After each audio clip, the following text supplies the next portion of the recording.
अब जैसे व्रत रखते हैं, व्रत रखने से क्या लाभ होगा। जैसे 10 मंगलवार का व्रत रखा करता हनुमान जी का, और छोटी उम्र में ही लग गया था 4वीं 5वीं कक्षा से, तो बच्चे को भूख तक नहीं लग गया करे कि वो सारे दिन उछल कूद मचानी, और उस दिन व्रत रखना कंपलसरी।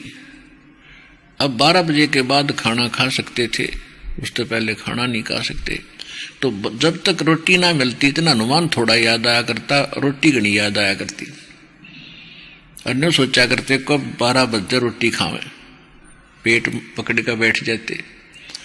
तो कहने का भाव ये है कि starvation could not lead to salvation, भूखा मरने से भगवान नहीं मिल सकता। और फिर ये प्रावधान कहा ऐसे व्रत रखने का। सूक्ष्म वेद में लिखा है कि प्रथम अंदर संयम राखे, योग युगत सब सतगुरु भाखे।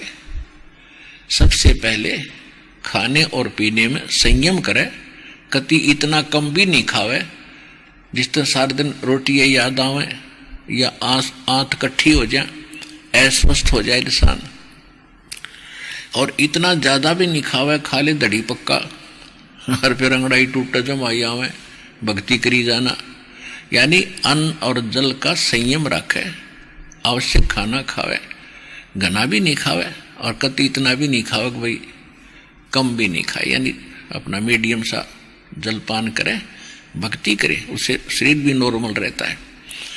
और योग युक्त, योग माने साधना की, युक्ति माने विधि, सतगुरु बतावे तो वो इस तरह के बताओगा।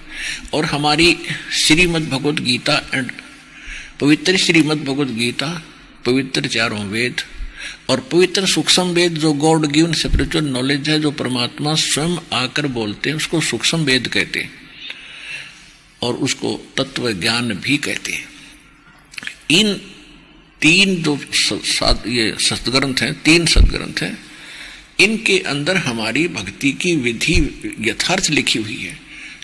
लेकिन वेद और गीता में एक जैसी विधि है भगवान के पाने की, ये इनकम्प्लीट है, कंप्लीट नहीं है। इसका प्रमाण है श्रीमद् भगवत गीता अध्याय नंबर 4 के और श्लोक नंबर 32 और 34 में। यहां पर ये गीता ज्ञानदाता श्री कृष्ण में प्रवेश करके ब्रह्म बोल रहा है, ब्रह्म। और ये कह रहा है कि अर्जुन, जो मैंने अभी तुझे अन्य साधकों की साधनाएं बताई हैं, श्लोक नंबर 25 से लेकर 30 तक, कोई कोई देवताओं की पूजा करता है, कोई एक पैर के खड़ा होकर के तप करता है, और कोई प्राणायाम आदि करके सोचा भाई इससे मोक्ष हो गया, कोई घोर तप को तपता है, और कोई केवल स्वाध्याय करते हैं, कोई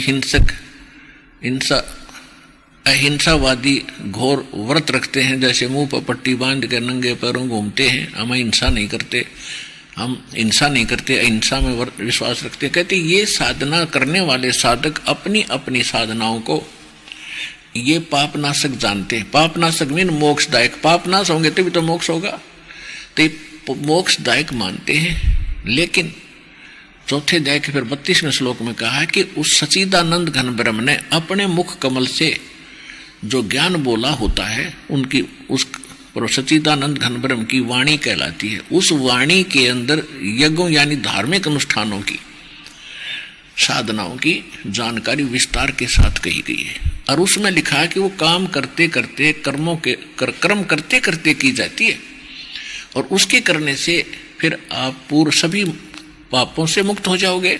और उस फिर चौथे अध्याय के 34वें श्लोक में कहा है कि वो जो तत्व ज्ञान है मैं नहीं जानता, गीता ज्ञानदाता कहता है, उसके लिए तत्वदर्शी संतों की खोज करो, जो उस तत्व ज्ञान से परिचित हो जो गॉड गिवन स्पिरिचुअल नॉलेज है। Complete God given, complete spiritual knowledge है, यानी पूर्ण परमात्मा द्वारा दिया गया संपूर्ण ज्ञान उसमें है। और वो तत्वदर्शी संत बताओगे, उनके पास जाकर विनम्र भाव से प्रणाम करके, दंडवत प्रणाम करके पूछना, तब वो आपको बताएंगे। तो इससे सिद्ध हो गया कि गीता के अंदर कंप्लीट स्पिरिचुअल नॉलेज नहीं है, लेकिन गलत नहीं है। गीता अध्याय नंबर 7 के श्लोक नंबर 29 में गीता ज्ञानदाता बता रहा है कि मैं जो ज्ञान दे रहा हूं तुझे कि तत्वदर्शी संत की खोज कर ले, और जिन्होंने मेरी इस बात को आश्रय कर लिया, मेरे ज्ञान का आश्रय कर लिया, जो मेरे इस ज्ञान के आश्रित होकर और तत्वदर्शी संत से संपर्क साध लेते हैं, वो व्यक्ति जो केवल जरा और मरण से छूटने का ही प्रयत्न कर रहे हैं। जरा माने बुढ़ापे का कष्ट और मरण माने मृत्यु, तो वो तत्परम से और सारे आत्म ज्ञान से और सारे इन कर्मों से परिचित हो चुके। जो केवल जरा और मरण, जरा माने वृद्धावस्था अवस्था का कष्ट, बुढ़ापे का दुख, और मरण माने मृत्यु, जो केवल जरा और मरण से मोक्ष पाने के लिए, छुटकारा पाने के लिए जो प्रयत्नशील हैं, वो मेरे इस ज्ञान को आश्रित कर चुके हैं और वो तत्ब्रह्म से परिचित हैं। तत्ब्रह्म और सारे अध्यात्म ज्ञान से और सारे कर्मों से वो परिचित हो चुके। तो कहने का भाव ये है कि वो फिर इस संसार की किसी अन्य वस्तु की इच्छा नहीं रखते, वो केवल वृद्ध अवस्था से यानी और पुनर्जन्म से छुटकारा पाना चाहते। तो कहने का भाव ये है कि इस जीव के लिए वृद्ध अवस्था सबसे बड़ा दुख है, सबसे बड़ा कहर है इसके लिए, और फिर मृत्यु उससे भी बूंदी, उससे भी बुरी। हम अपने बच्चों में कैसे सुख से रह रहे हैं, कितने प्यार है इनके अंदर, कितना संपत्ति में हमारा लगाव है, सारा जीवन उसी पर लगा देते हैं, जमीन खरीदने में, उसके ऊपर कोठी बंगले बनाने में, और फिर मर जाते एक सेकंड में। तो ये कोई जीवन है? तो ये छुटकारा होगा वहां सतलोक में जाने से जहां आप रहा करते थे, और वहां जाने के बाद फिर आप वापस मृत्यु में नहीं आओगे।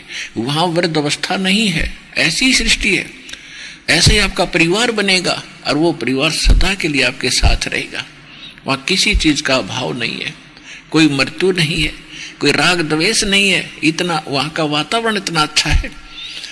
तो हम उसको छोड़कर यहाँ गलती से आप फंसे और हम इतने दलदल में धस गए, हमने वो शुद्ध भी ना रही कि इससे हटकर भी कोई स्थान है, इससे हटकर भी कोई भगवान है। अभी तक हमारे धर्मगुरु स्वर्ग तक की रामायण सुनाया करते थे, अभी तक ये हमारे को स्वर्ग तक की ही कथा सुनाया करते थे, और मृत्यु फिर भी डेफिनेट है, अपने कर्म भोग कर फिर आना ही पड़ता है। तो ये जो पढ़ाई इनकम्प्लीट थी, ये अध्यात्म मार्ग इनकम्प्लीट था, अधूरा था। अब संपूर्ण spiritual knowledge, complete spiritual knowledge परमात्मा का दिया हुआ इस दास के पास उपलब्ध है, विश्व में किसी के पास नहीं है। ये आज समझ में आ जाए आपके, चाहे 10 दिन के बाद आ जाना, ये विश्व में ज्ञान किसी के पास नहीं है, और ना भक्ति है और ना ये मंत्र है।